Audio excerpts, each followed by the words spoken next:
सुप्रभातम समस्त को संस्कृत प्रवाह यूट्यूब चैनल ले स्वागत। जो मैंने आम चैनल को सब्सक्राइब करना सब्सक्राइब करंतु। आज आम सीबीएसई सिलेबस रो संस्कृत विषय को पढ़िबा। ए भिडियोटी आदर्श विद्यालय, केंद्रीय विद्यालय एवं अन्य सीबीएसई एफिलिएशन विद्यालय रो पिलामानक पई उद्दिष्ट। तो एही भिडियो रे सरल ओडिया भाषा रे संस्कृत विषयटी को बुझा जायछि। तेणु मु भाबुछि पिला माने सरल रे सहज रे ए विषयटी को बुझी पारिबे। आज आमे क्लास 7 रो संस्कृत बही रो प्रथम पाठ पढ़िबा। प्रथम पाठ हैला सुभाषितानी। सुभाषितानी रो अर्थ हैला सुंदर बाणी बा मधुर बाणी। सुभाषितानी पदटी दुईटी पद को नै गठित होईछि। प्रथम पदटी हैला सु, जहार अर्थ होउछि सुंदर बा मधुर।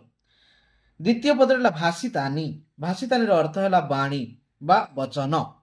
तेणु कंप्लीटली तार अर्थ होउछि सुभाषितानी रो अर्थ हैला सुंदर बाणी बा मधुर वचन। मनुष्य कौन करिबा उचित कौन न करिबा उचित ए विषय रे कुहा जायतबा बाणी गुडी को सुभाषितानी बोली कुहा जाय। अर्थात जेउ श्लोक गुडी को मनुष्य को बंचिबा पई प्रेरणा देई थाए, मनुष्य को आगो को बढ़िया पई प्रेरणा देई थाए, सेही श्लोक गुडी को सुभाषितानी बोली कुहा जाय थाए। तो एही प्रथम पाठ रे 6टी श्लोक अछि, सुंदर सुंदर श्लोक अछि, आमे पढिबा।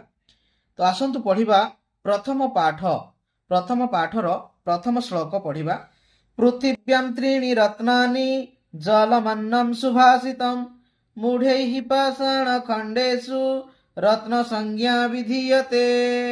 श्लोकटीर अन्वय करिबा।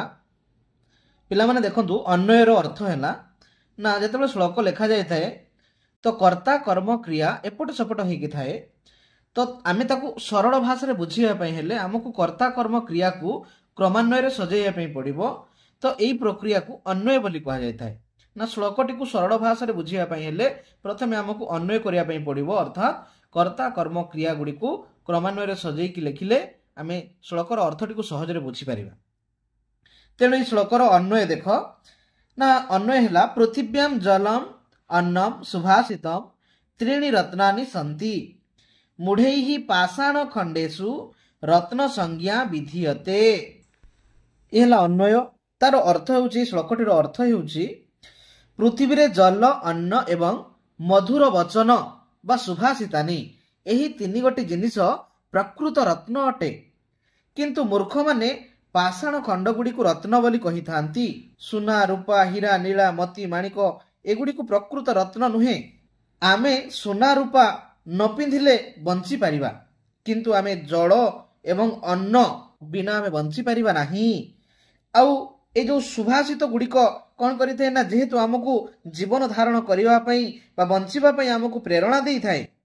तेनु एई जल, अन्न एवं सुभाषित एही तीन गोटी जिनिस हेउछि प्रकृत रत्न बोली कहा जाय थाए। किंतु मूर्ख लोक माने पाषाण बा पत्थर खंड सदृश एही सोना रूपा गुडी को रत्न बोली कहि थांती। तेनु आमे ई श्लोकर अर्थ एया बुझिलु जे ना ए पृथ्वी रे तीनोटी रत्न रहिछि, जलम, अन्नम एवं सुभाषितम। आउ ए तीनोटी को रत्न बोली प्रकृत रत्न बोली कहा जाय थाए। किंतु मूर्ख माने सोना, रूपा, हीरा, नीला, मोती, माणिक एई गुडी को रत्न बोली कहि थांती। जेहेतु आमे जलम आउ अन्नम आउ सुभाषित एई तीनोटी बिना बंची पारिबा नाही, तेणु एई तीनोटी को मुख्य भाबरे बा प्रधान भाबरे रत्न बोली कहा जाय थाए। तीनोटी रत्न बोली कहा जाय थाए। पृथ्वी रे अनेक रत्न रहिछि, तेणु एई तीनोटी होछि प्रमुख रत्न बा प्रधान रत्न बोली कहा जाउछि, जलम, अन्नम एवं सुभाषितम। एई श्लोकरु आमे सिखिलु जे पृथ्वी रे तीनोटी रत्न रहिछि, जल, अन्न आउ सुभाषित, किंतु मूर्ख माने पाषाण खंड गुडी को बा पत्थर खंड गुडी को रत्न बोली कहि थांती। वर्तमान द्वितीय श्लोक पढ़िबा। सत्येन धार्यते पृथ्वी सत्येन तपते रविः सत्येन वाति वायुश्च सर्वं सत्ये प्रतिष्ठितम्। ई श्लोकर अन्वय। पृथ्वी सत्येन धार्यते, रविः सत्येन तपते, वायुश्च सत्येन वाति, सत्ये सर्वं प्रतिष्ठितम्। एही श्लोकरे सत्यर महत्व विषय रे कहा जायछि। सत्य बिना ए संसार संभव नुहे। एणु एही श्लोक रे कहा जायछि सत्य द्वारा यही पृथ्वी धारण करिछि। सत्य द्वारा सूर्य उत्ताप प्रदान करुछंती। वायु मध्य सत्य द्वारा प्रवाहित हेउछि। तेणु यही समग्र संसार सत्य द्वारा धारण करिछि। तेणु देखिबो कोर्ट रे मध्य जो न्यायालय गुड़िक मध्य लिखा जाए सत्यमेव जयते, सत्यर ही सर्वदा जय हुए। तो तेणु यह श्लोक कहगला जे सत्येन धार्यते पृथ्वी, अर्थात सत्य द्वारा पृथ्वी धारण करिछि। सत्येन तपते रवि, सत्य द्वारा रवि अर्थात सूर्य हमको उत्ताप प्रदान करुछंती। सत्येन वाति वायुश्च, और सत्य द्वारा वायु प्रवाहित हेउछि। एवं सर्वम सत्य प्रतिष्ठितम, सबु किछि दुनिया रे सत्य द्वारा ही प्रतिष्ठित होइछि। तेणु एई श्लोकटी रे आमे सत्य विषय रे आमे जानिले जे सत्यर महत्व विषय रे, जे दुनिया रे सबु किछि सत्य द्वारा ही चलिछि। सत्य द्वारा ए पृथ्वी हमको धारण करिछि। सत्य द्वारा सबु किछि प्रतिष्ठित होइछि अछि। बुझि पारलो समस्ते। वर्तमान तृतीय श्लोक देखिबा। दाने तपसि शौर्ये च विज्ञाने विनये नये, विस्मय नहि कर्तव्य बहुरत्ना वसुंधरा। एही श्लोकर अन्वय हला दाने तपसि शौर्ये विज्ञाने विनये नये च विस्मयः न कर्तव्यः हि वसुंधरा बहुरत्ना। एही श्लोकटीर अर्थ है दान रे, तपस्या रे, बलवान ठारे, विशेष विज्ञान विशेष ज्ञान रे, नम्रता स्वभाव रे एवं नीति आचरण रे आमे आश्चर्य करिबा उचित नुहे। काहेकि ना एही पृथ्वी बहुरत्न अटे, अर्थात एही पृथ्वी रे अनेक रत्न रहिछि। तेणु आमे आश्चर्य करिबा उचित नुहे, एही जिंस गुडी आश्चर्य करिबा उचित नुहे। काहेकि ना एही पृथ्वी बहुरत्न अटे, अर्थात एही पृथ्वी रे अनेक रत्न रहिछि। प्रथम श्लोक रे 3 गोटी मुख्य रत्न विषय कहगला एवं एठारे कहा जाइतिबा दान, तपस्या, बलवान, विशेष ज्ञान, नम्रता स्वभाव एवं नीति आचरण एगुड़िक मध्य गोटे गोटे रत्न अटे। तेणु एही पृथ्वी रे अनेक रत्न रहिछि। तेणु एही विषय गुड़िक आमे आश्चर्य करिबा उचित नुह।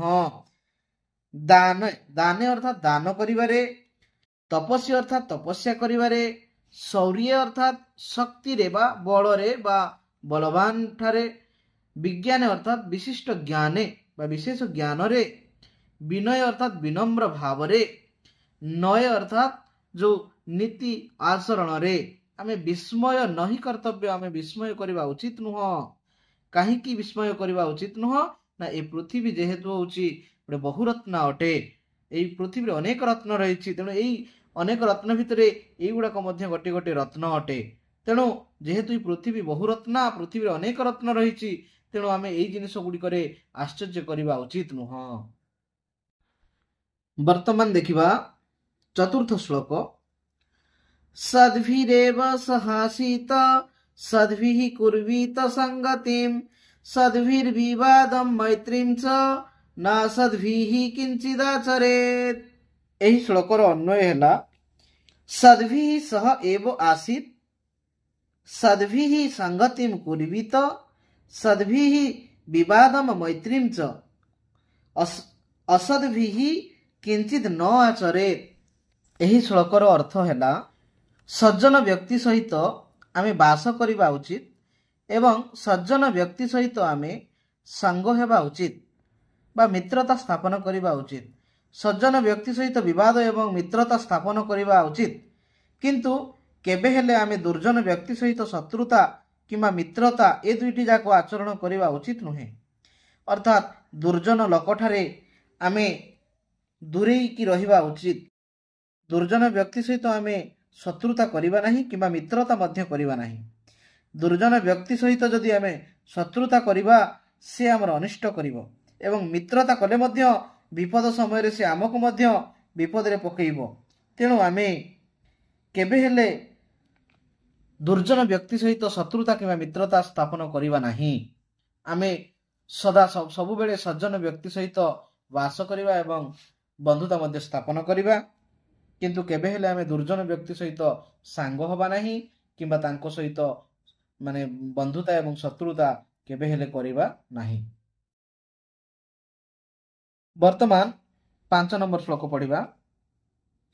धन धान्य प्रयोगेषु विद्यायाः संग्रहेषु च आहारे व्यवहारे च त्यक्तलज्जः सुखी भवेत्।